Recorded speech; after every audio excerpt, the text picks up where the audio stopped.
Welcome to Lessons in Leadership. Steve Adubato, the color of the day. No joke. Before we bring Mike Maron on from Holy Name, Mary, we just taped a couple of shows, did not talk to each other about what we were wearing. What color did we have on for other two shows? The other one was blue, and you had on a blue tie. I had on a blue blouse. Yes. We also have Michelle Aceto on from Holy Name, the Chief Nursing Officer there. Before we bring Mike on, you and I just changed clothes. I did not change this. I changed this.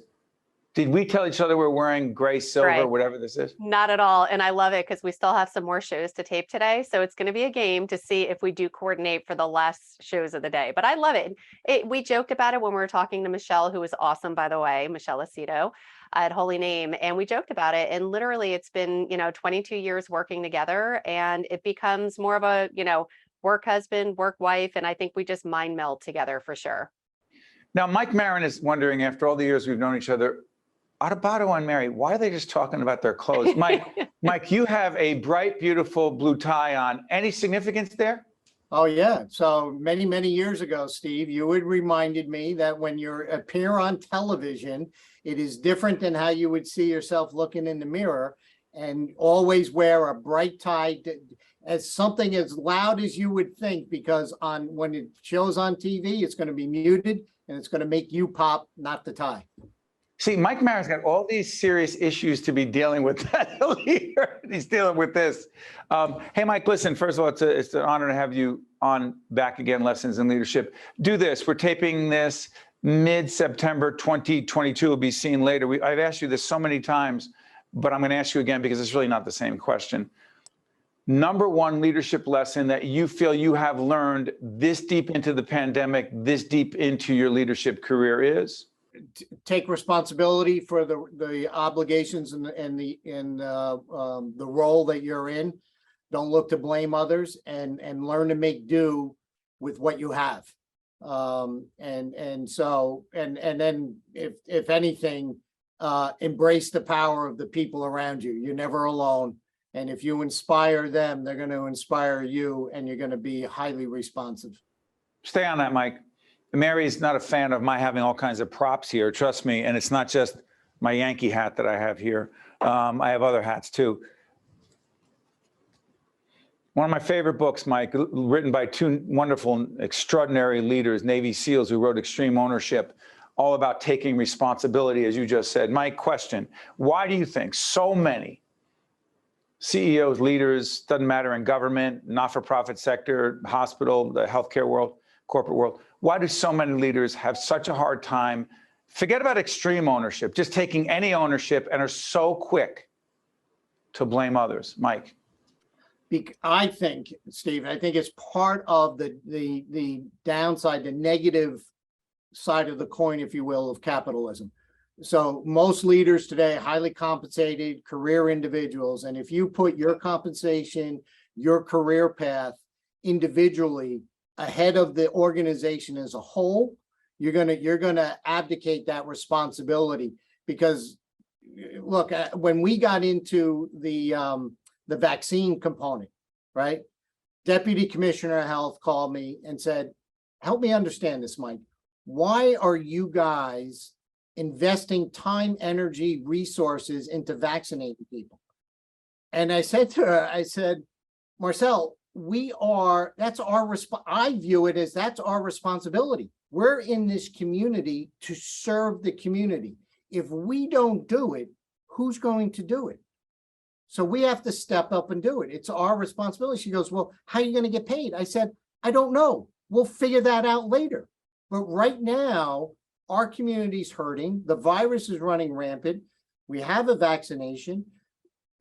It's our responsibility to make sure that vaccination is delivered as quickly and efficiently to our community. That's our role. If we don't fulfill that role, why are we here?" You did not wait to be told what to do, Mike. You stepped up, made a decision with your team, and moved forward. And if things had gone wrong, who was it on? No, it was on me, right? You have to, that's my point, but that's why I'm in this role. I have to make that call, with my team, but you have to be willing to step up, evaluate a situation, take all the facts that you know at the time, and say, what's our role in this? What's our responsibility? Can we make a difference? If all of those boxes are checked, yes, yes, yes, then you got to run with it as quickly as you can. And that's what we did. Mary, as I turn it back over to you, Mike raises a great point. You have to take the hit. You have to be the leader who owns it. There is no blaming of others. And that is one of the many reasons I have argued on Lessons in Leadership and in our seminars and my writing, et cetera. Leadership is not for everyone. It's just not. Go ahead, Mary. I'm sorry. Off my soapbox. That is a perfect segue, though, because the next thing I'm going to say, and you and I have debated this a lot. I know you just said everyone, you know. Okay. Oh, I love that. Yes, his props are amazing. You never know what he's going to pull out. There's actually coffee in here. It's not a prop, but go ahead. So, Mike, Steve and I have debated the concept of everyone is a leader, meaning everyone from the person at the reception desk to the person that may be cleaning the hospital rooms to you as the CEO of the organization. Do you believe that everyone is a leader, whether they're in a management position or not? Mike, before you answer real quick, everyone's a leader. It's not from us. It comes from our good friend, Larry Downs, the former CEO of New Jersey Resources. Larry said everyone's a leader. I'm like, what? Mary and I have been talking about it for 10 years. Go ahead, Mike. Yeah, I think everybody has the potential to be a leader. Whether they invoke that potential or not depends on the circumstances, right? So there's others that leaders are there or leaders are made by the circumstances that bring that out. To me, it's kind of both. You could have the potential in you that sort of is dormant and doesn't come out until there's a crisis or a situation that warrants it, and you step up to the plate. But more often than not, I've seen people who I thought had leadership characteristics and qualities in them, and a crisis hits and they disappear because fear, their own personal fear, and that was in the pandemic, becomes an overwhelming force that they personally couldn't overcome. And so it demuted their role as a leader, right? And we see that everywhere all the time. So I think it's the combination of the two. I also do believe, I was trained this way, leadership is a trait that can be taught.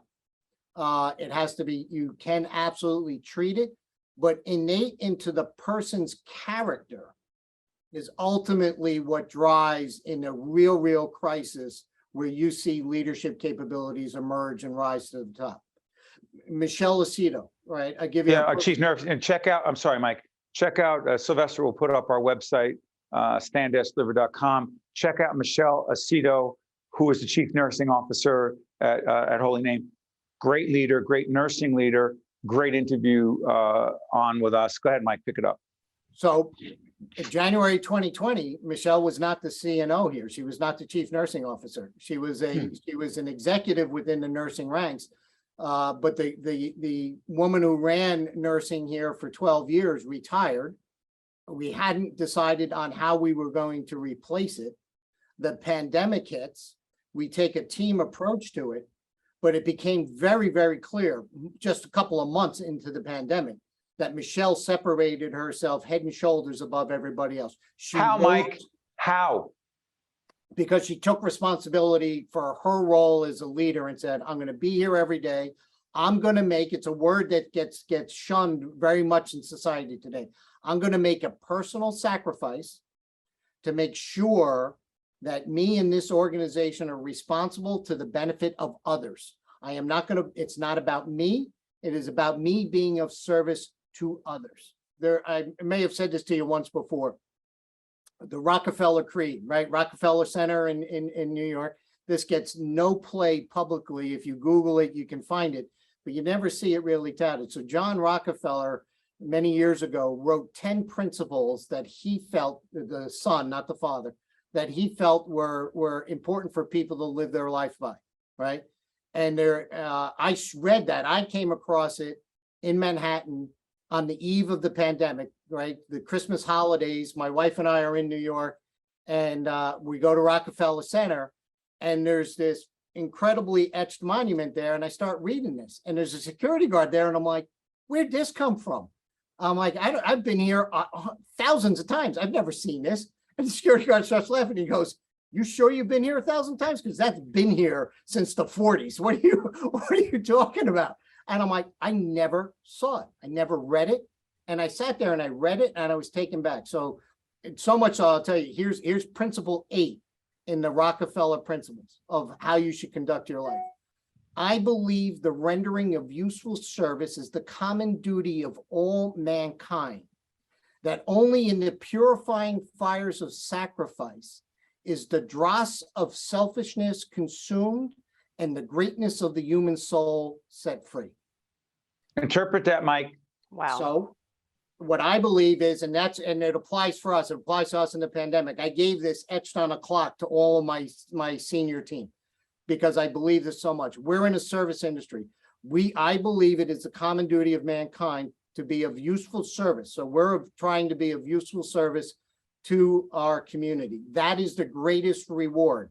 It's not about me being notarized. It's not about what I get compensated. It's about the organization. The legacy we want here is that Holy Name was of outstanding service to its community.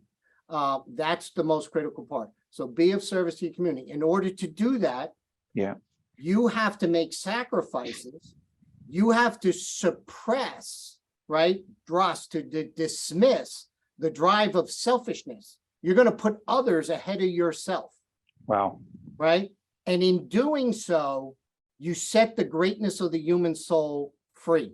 It means that you're going to move in an incredible, forceful, meaningful way. To me, that's what all the healthcare providers who stepped up in a big, big way, conscious or unconscious, that's what they did during the pandemic. Mary, wow, Mike's got me I'm blown thinking. away. Yeah, Mary, can we do this as part of if you go on our Lessons in Leadership website, we're going to get that list. What are they called again, Mike? The Rockefeller what? It's a Rockefeller Creed. Yep. Can we find a box, put it on our website? Because I know we have our leadership library of all the books that we think are terrific, including this one from the Dalai Lama and Desmond Tutu and Grit and a whole bunch of other books. But I'm going to say this, what Mike just shared, we need to share that, because all the years I've known Mike, I've never heard him talk about it. That was late 2019, Mike? Yeah. Yeah. So Christmas season, before Christmas and New Year's of 2019, right? I'm in Manhattan, walking through Rockefeller Center like I do every year, right? But always that time of the year and multiple other times. And I turn around. So obviously we're a faith-based organization. I'm a big believer in divine intervention. So I start questioning, like, why now? Why did all of a sudden I've walked past this thing 100 times, never gave it notice, right? And that's my other message, right? So good leaders have a tendency to also tune out the noise around us and pick up all those subtle messages that are coming to all of us every day. We're just too busy to hear them, and they go unheeded. Mike Maron, we've had Mike on many times. This is particularly thoughtful, insightful. Check it out. Make sure if people miss this show, everybody knows how to go on our website and find back interviews, including the past ones with Mike. Hey, Mike, I cannot thank you enough for joining us. We appreciate it. Thank you for having me. Steve, Mary, it's always an honor to be here with you guys. You're fabulous. So thank you for including me. You got it. I'm Steve Adubato and Mary Gamba, Mike Maron, right after this. This edition of Lessons in Leadership is made possible by the Buccino Leadership Institute at Seton Hall University, Prager Metis, Valley Bank, the International Union of Operating Engineers Local 825, the North Ward Center, the New Jersey Sharing Network, Delta Dental of New Jersey, Kessler Foundation, Veolia, Resourcing the World, and Seton Hall University, showing the world what great minds can do since 1856. This is Mary Gamba. If you want more leadership tips and tools, log on to stand-deliver.com. That's stand-deliver.com. Promotional support for this edition of Lessons in Leadership with me, Steve Adubato, and my colleague, Mary Gamba, has been provided by NJ.com, NJBIA, and New Jersey Business Magazine, CIANJ, and Commerce Magazine. Valley's all about making life easier for clients, and that's why we're all about smiles, too. So every day, we make it possible for home buyers to become homeowners, for folks chasing their dreams to become entrepreneurs, for parents to plan today for their children's tomorrow, and for communities to get better every day. You see, when we know we've put a smile on a customer's face, well, that puts one on ours, too. Most people don't think about where their water comes from, but we do. Veolia. More than water. Resourcing the world. Welcome back to Lessons in Leadership. Steve Adubato and Mary Gamba. Mary, we'll let everybody know who our sponsors are a little bit later. We'll see all the folks who make our series possible. But I want to do this. I'm going to talk about PowerPoint. Now, someone might say, well, why are we talking about PowerPoint? Mary and I do a whole range of leadership seminars with all kinds of organizations. Some are in person, some are remote. We ask people to make presentations about change, right? Our good friend Larry Downs sent us this book a long time ago, Deep Change. You may wonder, what the heck does that have to do with anything? We ask people to make a 3-minute presentation on change, a change or an improvement, innovation in your organization that makes a difference. And one of our clients used PowerPoint. And in fact, let's get into this, Mary. So in the graphic, you're going to see connecting with your audience. That's the first thing I want to do. It's about connecting with your audience. And then I want to talk about PowerPoint best practices.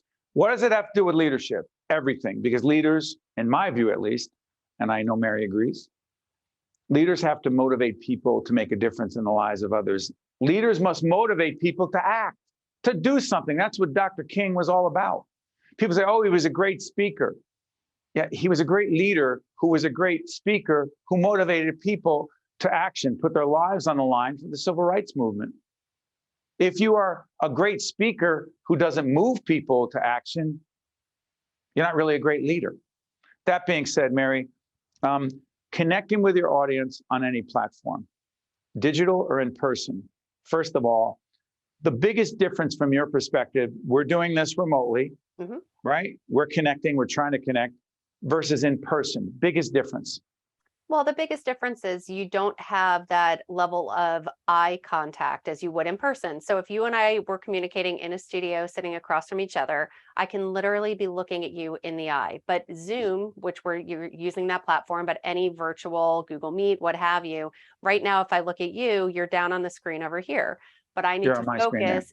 Exactly. But if I talk to you the entire time looking over here, the audience, anybody watching, whether it's a meeting or with us on television today, you need to make that eye contact. So that is something that we work with our clients a lot on, because there is something to being in person and having that body language, being able to read the body language of the people that you're speaking with. So I find that that's the biggest challenge.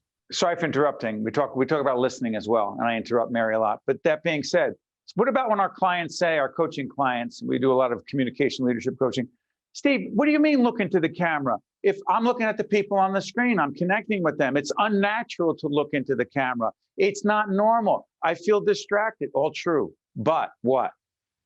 If you're not looking into the camera, the person on the receiving end does not feel that connection to you. That's why newscasters look into the camera as they're talking, because then you feel like they are talking directly to you, the audience. So yes, it's hard. And even if you're just doing it in a one-on-one meeting or even on a family Zoom, for anybody that's watching, if you're doing a family Zoom, sure, you can look around. I can see Steve's body language. I can look to see the cues that our director is giving us, but then you zero back in on that camera and it makes your audience feel much more connected. Isn't it interesting, 2.5, almost 3 years as we get into the spring of 2023, into the pandemic, virtual, remote communication, that people are still looking all over the place? Isn't that interesting? It is. Okay, I'm sorry. Can we do this one? This is another little mini lesson. This is a mini seminar, if you will. Mary and I were talking about how we can use lessons in leadership as a teaching tool in our seminars. And this is where we want to do this. And Sylvester will put this, Sylvester, who's absolutely fabulous. He's so much more than an editor. He's creative, he's terrific. He's a leader on the back end of this series. He's going to put up PowerPoint best practices. Yes. Now, Mary, when we do our seminars, we ask people to make this 3-minute presentation on change, some improvement, some innovation. We had a client recently who we told he had 3 minutes to do this. And he said, I have a PowerPoint presentation. I was reluctant because it was 3 minutes. And I thought, wow, PowerPoint, that's going to be tough. Because what happens, Mary, when you're remote, it was a remote seminar. As soon as you put up a PowerPoint, what happens to the Brady Bunch boxes. What's that called again? A The gallery view. Yep. What happens to gallery view as soon as you go with PowerPoint remotely? Yeah, as soon as you go to PowerPoint remotely, everybody goes down into a film strip on the right-hand side of their screen. If you have more than 3 or 4 people on that Zoom, then you need to use an arrow that then will cycle through the people. And everyone knows at that point, hey, I'm really small on that screen. The presenter is more so focused on the PowerPoint. They really can't see that I am disengaged. I'm checking my email. I'm checking my phone. I'm reading a book. You know, you could be doing a variety of things. So that's problem number 1 when you're on Zoom in a meeting. And once you put that PowerPoint up, even if you're able to get that PowerPoint up, because sometimes technology is challenging in that the technology doesn't work, the sharing of the screen doesn't work. So Steve and I have always said, always, if you can, go without, unless there's a true visual reason that you want to put something up on screen, be more conversational and engaging rather than relying on that PowerPoint. So one of the best practices in PowerPoint, only use PowerPoint if it enhances your message. Next bullet point you're going to see. Visuals are better than text. Why, Mary? Because once you put up text on screen, and again, this applies for in-person or remotely, once you put up that text on screen, people are tempted to read the text. So one of 2 things is going to happen. You're going to be reading the text as you're doing your PowerPoint presentation. The person is going to be reading the text in their mind, so they're not going to hear what you're saying. Or on the flip side, you might be saying something other than what's on the text, but the person's mind, because, hey, we're all trained to, hey, it's up on screen, let me read it. So that person is not truly present and listening to what it is that you're actually saying. Third bullet point, less is more. Mary, the client we had in the seminar, I saw you because he sent the PowerPoint to you, and then you were supposed to mechanically, I'm not sure how you were doing this technologically, put it up on the screen. And you said, quote, "Are you sure you want to do this?" You're laughing. I'm laughing because 3-minute presentation. Yes. How many slides? In this, oh my goodness. So this happens to so many people in person, again, and virtually. I had received the PowerPoint. There were 18 slides. So let's say theoretically, benefit of the doubt, even if you're going to put up each slide for 15 seconds, you're not going to have enough time even mathematically to say your points and get through almost 20 slides. So if you are going to use a PowerPoint, make sure you're very aware of the time limit that you have, and definitely do not have more than 3 slides for a 3-minute presentation because you're not going to be able to get through all of them. I think we stopped at slide 8.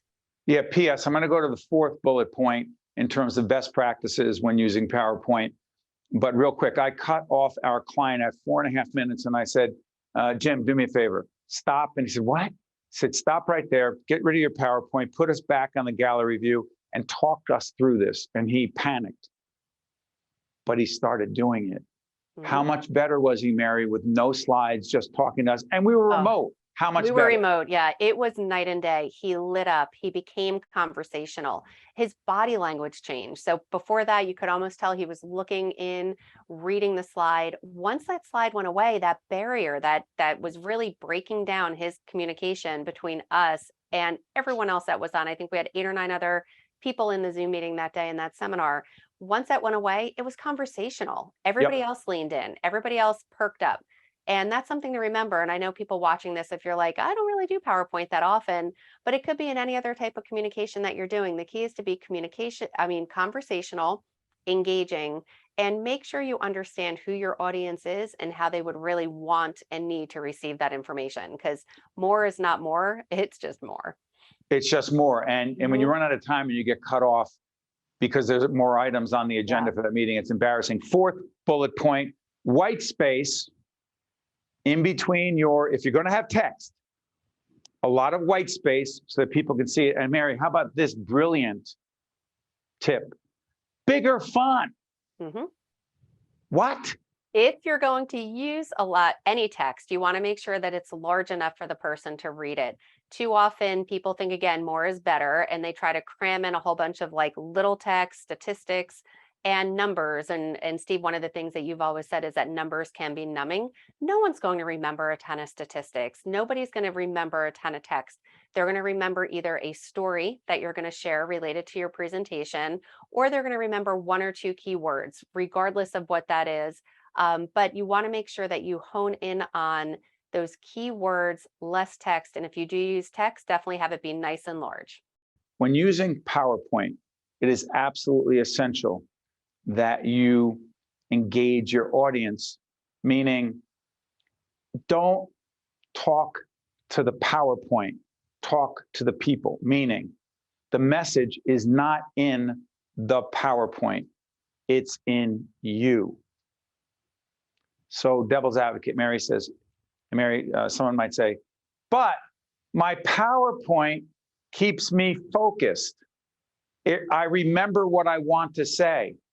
What's the problem with that, Mary? Well, again, it goes back to if you need that to stay focused, you're going to end up reading off of that PowerPoint.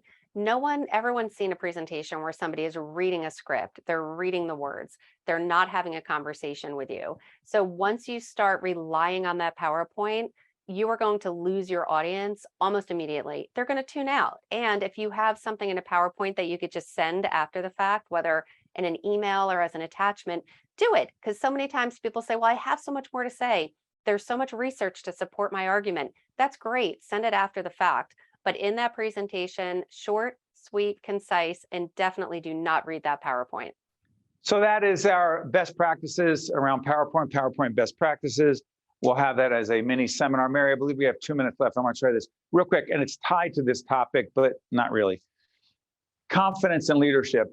I was telling you about a client the other day who was reluctant to want to go into coaching because she just was not confident. And I said, that's why you need to be in communication coaching. Long story short, confidence as a leader comes from a lot of things, but is not one of them, I know it's grammatically incorrect, is one of them, in fact, practicing, getting feedback, getting up at bat again and again and again, Mary? Absolutely. And I was hoping, Patriots, those Patriots. props.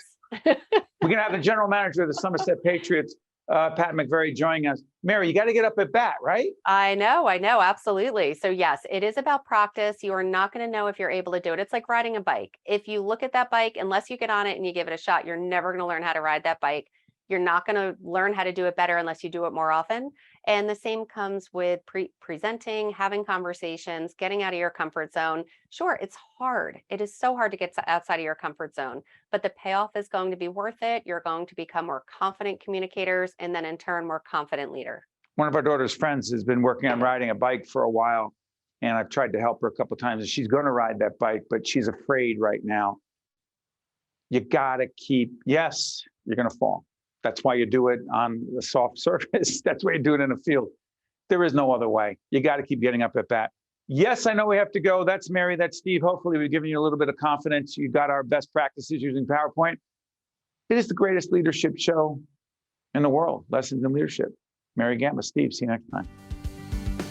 This edition of Lessons in Leadership is made possible by the Buccino Leadership Institute at Seton Hall University, Prager Metis, Valley Bank, the International Union of Operating Engineers, Local 825, the North Ward Center, the New Jersey Sharing Network, Delta Dental of New Jersey, Kessler Foundation, Veolia, Resourcing the World, and Seton Hall University, showing the world what great minds can do since 1856.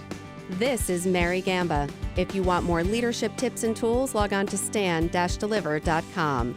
That's stand-deliver.com.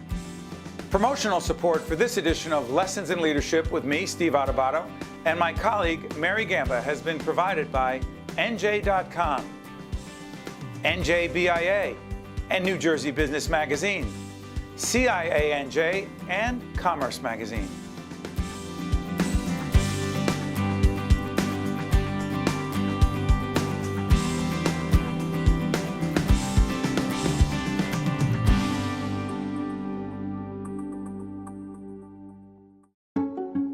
Valley's all about making life easier for clients, and that's why we're all about smiles, too. So every day, we make it possible for home buyers to become homeowners, for folks chasing their dreams to become entrepreneurs, for parents to plan today for their children's tomorrow, and for communities to get better every day. You see, when we know we've put a smile on a customer's face, well, that puts one on ours, too. Most people don't think about where their water comes from. But we do. Veolia.